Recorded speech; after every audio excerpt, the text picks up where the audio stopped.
అందరికీ నమస్కారం. ఈరోజు మహాభారతంలో ఆదిపర్వం మొదటి భాగం గురించి తెలుసుకుందాం. భరత వంశాన్ని శంతను అనే మహారాజు పరిపాలించేవాడు. ఒకరోజు అతను గంగా నదీ తీరాన నడుస్తూ ఉండగా అద్భుతమైన సౌందర్యంతో ఉన్న ఒక యువతిని చూశాడు. ఆమె పేరు గంగ.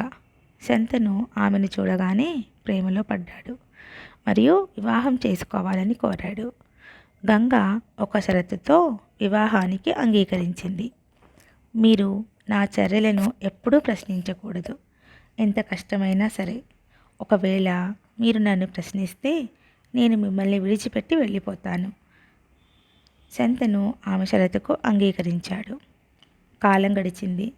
గంగ 8 మంది పిల్లలను కన్నది. కానీ ప్రతిసారి శిశువును కన్న వెంటనే ఆమె ఆ నవజాత శిశువును తీసుకొని నదిలో పడేసేది.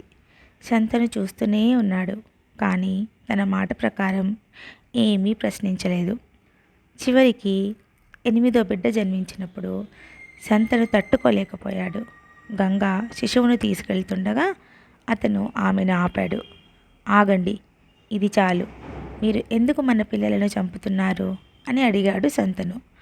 గంగ నవ్వుతూ, మీరు మీ మాట తప్పారు కాబట్టి నేను వెళ్తాను, కానీ ఈ చివరి బిడ్డను మీకు ఇస్తాను. ఇతని పేరు దేవవ్రతుడు. ఇతనికి అద్భుతమైన భవిష్యత్తు ఉంది అని చెప్పింది. అప్పుడు గంగ నిజం చెప్పింది.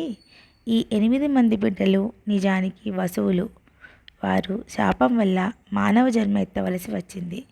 మొదటి 7గురిని నేను విముక్తి చేశాను, కానీ దేవవ్రతుడు మీతో ఉండి భరత వంశాన్ని కాపాడాలి. ఇలా చెప్పి గంగ మాయమైపోయింది. దేవవ్రతుడు శంతను సంరక్షణలో పెరిగాడు. తరువాత అతనే భీష్ముడు అని ప్రసిద్ధి చెందాడు. ఇది మహాభారతంలోని మొదటి కథలలో ఒకటవది. అనేక తరాల కథలకు పునాది వేసింది. భీష్ముడు తన పితృభక్తితో, ధర్మనిష్టతో మహాభారత యుద్ధంలో కీలక పాత్ర పోషించాడు.